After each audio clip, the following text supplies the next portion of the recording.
Hi hello. ഇപ്പോൾ ചെമ്പനീർ പൂവിൻ്റെ എല്ലാ പ്രിയപ്പെട്ട പ്രേക്ഷകർക്കും മെട്രോ സ്റ്റാറിലേക്ക് സ്വാഗതം.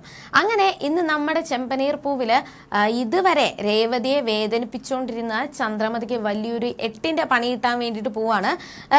സച്ചിയും രേവതിയും ഭയങ്കരമായിട്ട് അടിയും വഴക്കും ഒക്കെ കഴിഞ്ഞതിന് ശേഷം ഇപ്പോൾ ശാന്തമായിട്ട് സ്നേഹത്തോടെ മുന്നോട്ട് പോയിക്കൊണ്ടിരിക്കുമായിരുന്നു. ഇതിൻ്റെ ഇടയിൽ വീണ്ടും ചന്ദ്രമതി രേവതിയെ വേദനിപ്പിക്കാൻ വേണ്ടിയിട്ട് ശ്രമിക്കുകയാണ്.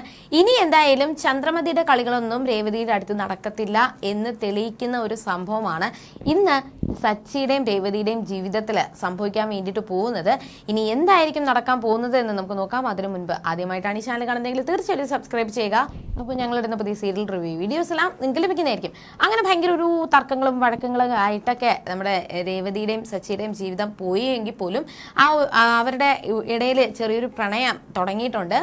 അങ്ങനെ അതിനുശേഷമാണ് ദേവു വീട്ടിലോട്ട് വരികയും ദേവുവിൻ്റെ പേരിൽ ചന്ദ്രമതി ഒരുപാട് രേവതിയെ വഴക്ക് പറയുകയും രേവതി ഈ വീട്ടിൽ ആരെങ്കിലും കല്യാണം കഴിപ്പിച്ച് ഏതെങ്കിലും പയ്യനെ കല്യാണം കഴിപ്പിച്ചു കൊടുക്കുമെന്ന് നിന്റെ അച്ഛനും അറിയാമെന്നുള്ളത് കൊണ്ടാണ് നിന്റെ അച്ഛൻ രവീന്ദ്രന്റെ വണ്ടിയുടെ ഫ്രണ്ടിൽ കയറി ചാടിയതും എന്നിട്ട് മരിക്കുന്നതിന് മുന്നേ രേവതിയുടെ പേര് പറഞ്ഞിട്ട് മരിച്ചതും. അങ്ങനെ നിങ്ങളുടെ കുടുംബമെല്ലാം ഒരു നാടക കുടുംബമാണെന്നും മറ്റുള്ളവരുടെ ഇത് ചതിച്ച് ജീവിക്കാനായിട്ടാണ് നിങ്ങൾ ശ്രമിക്കുന്നത് എന്നൊക്കെയുള്ള രീതിയിൽ ചന്ദ്രമതി സംസാരിക്കുകയും പിന്നെ ദേവുവിന് പൂക്കച്ചവടമല്ലാതെ മറ്റെന്തെങ്കിലും ജോലിയുണ്ടോ, ദേവു ശ്രീകാന്തിനെ വളയ്ക്കാൻ വേണ്ടിയിട്ടാണ് ശ്രമിക്കുന്നത് എന്നൊക്കെ പറഞ്ഞുകൊണ്ട് ഒരുപാട് രേവതിയുടെ കുടുംബക്കാരെ കുറ്റപ്പെടുത്താൻ വേണ്ടിയിട്ടാണ് ചന്ദ്രമതി ശ്രമിച്ചത്. ഇതിന്റെ ഇടയിൽ ചന്ദ്രമതിക്ക് നല്ല തക്ക മറുപടി കൊടുക്കാൻ വേണ്ടിയിട്ട് രേവതി ശ്രമിച്ചുവെങ്കിലും ചന്ദ്രമതി പറഞ്ഞത് നീ ഒന്നും പറയാൻ പോകുന്നില്ല, കാരണം സച്ചി നിനക്ക് ഒരു സപ്പോർട്ടും ചെയ്യുന്നില്ല, അതുകൊണ്ട് സച്ചി എപ്പോൾ വേണം നിന്നെ നിന്റെ ഈ ഒരു വിവാഹ ബന്ധം ഏർപ്പെടുത്താനുള്ള സാധ്യതയുണ്ട്. അപ്പൊ അങ്ങനെയുള്ള സമയത്ത് നിനക്ക് എൻ്റെ കൂടെ ഞാൻ പറയുന്നത് കേട്ടാൽ മാത്രമേ നിനക്ക് ഈ വീട്ടിൽ ഒരു മൂലയിലെങ്കിലും കഴിയാൻ പറ്റത്തുള്ളൂ, ഇല്ല എന്നുണ്ടെങ്കിൽ ഞാൻ അടിച്ചു പുറത്താക്കും എന്നുള്ള ഭീഷണിയും കൂടി ചന്ദ്രമതിയുടെ ഭാഗത്ത് നിന്ന് വരുന്നുണ്ട്. അപ്പൊ അത്രത്തോളം എന്നെയും എൻ്റെ വീട്ടുകാരെയും പറഞ്ഞിട്ടും എനിക്ക് തിരിച്ചൊന്നും പറയാൻ പറ്റില്ലല്ലോ എന്നൊക്കെയുള്ള സങ്കടങ്ങൾ രേവതിയുടെ മനസ്സിലുണ്ടായിരുന്നു. അങ്ങനെ രേവതി റൂമിൽ പോയി ഒരുപാട് നേരം കരഞ്ഞതിന് ശേഷം അമ്പലത്തിലോട്ട് പോകാനായിട്ട് തുടങ്ങുവാണ്. അങ്ങനെ അമ്പലത്തിൽ വന്നു. ആ സമയത്ത് ദേവുവും അമ്മയും കൂടി പൂ കെട്ടുന്നുണ്ടായിരുന്നു. അങ്ങനെ പൂവൊക്കെ കെട്ടി നിൽക്കുന്ന സമയത്താണ് രേവതി വരുന്നത് കണ്ടത്. അപ്പോൾ രേവതിയുടെ അമ്മ ഒരുപാട് വട്ടം വിളിക്കുന്നുണ്ട്, രേവതി എന്നൊക്കെ വിളിക്കുന്നുണ്ടെങ്കിൽ രേവതി ഒന്നും കേൾക്കാതെ ആരെന്ത് പറഞ്ഞാലും കേൾക്കാതെ ഒരു മൈൻഡും ഇല്ലാതെ അങ്ങ് ദേഷ്യത്തോടെ അമ്പലത്തിന്റെ അകത്തോട്ട് കയറി പോവാണ്. അപ്പോൾ ദേവ് പറയുന്നുണ്ട് എന്തോ ഒരു സംഭവം നടന്നിട്ടുണ്ട്, അല്ലെങ്കിൽ ചേച്ചി ഇങ്ങനെ പോകത്തില്ല, വാ നമുക്ക് നോക്കാന്ന് പറയുന്നുണ്ട്.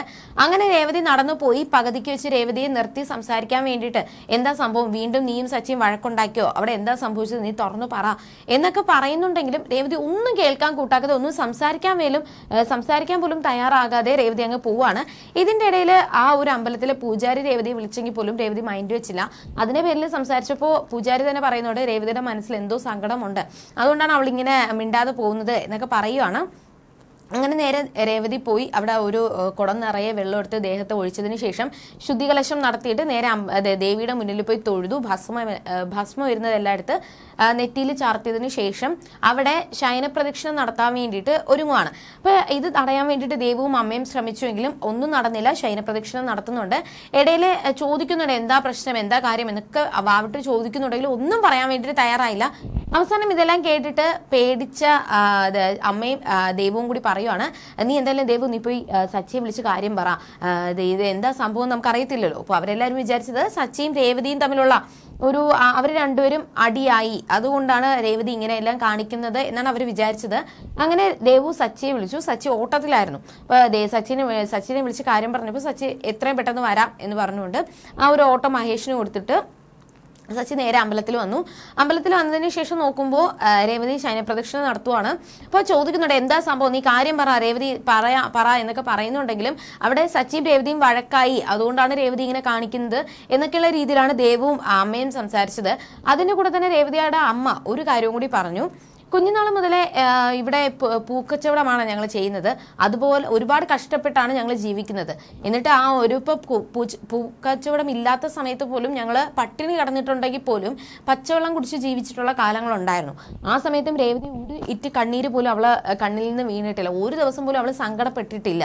എപ്പോഴും എന്ത് സങ്കടം ഉണ്ടെങ്കിലും ഉള്ളിലൊതുക്കി മറ്റുള്ളവരുടെ മുന്നിൽ ചിരിച്ചു കാണിക്കാനേ രേവതി എപ്പോഴും ശ്രമിക്കാറുള്ളൂ. എന്നാൽ ഇപ്പോൾ അവൾ കരഞ്ഞിട്ടുണ്ടെങ്കിൽ ഇപ്പോൾ ഒന്നും മിണ്ടാതെ ഈ ശയനപ്രദക്ഷിണം ചെയ്യുന്നുണ്ടെങ്കിൽ, ദേവിയുടെ മുന്നിൽ വെച്ച് ചെയ്യുന്നുണ്ടെങ്കിൽ അത്രത്തോളം അവളുടെ ഉള്ളിൽ വേദന ഉള്ളത് കൊണ്ടാണ് അവൾ ചെയ്യുന്നത് എന്ന് സച്ചിയോടും പറയുവാണ്. അങ്ങനെ സച്ചി രേവതി നിർത്ത് എന്നൊക്കെ പറഞ്ഞ് പതുക്കെ രേവതിയെ പിടിച്ചെണീപ്പിച്ചു.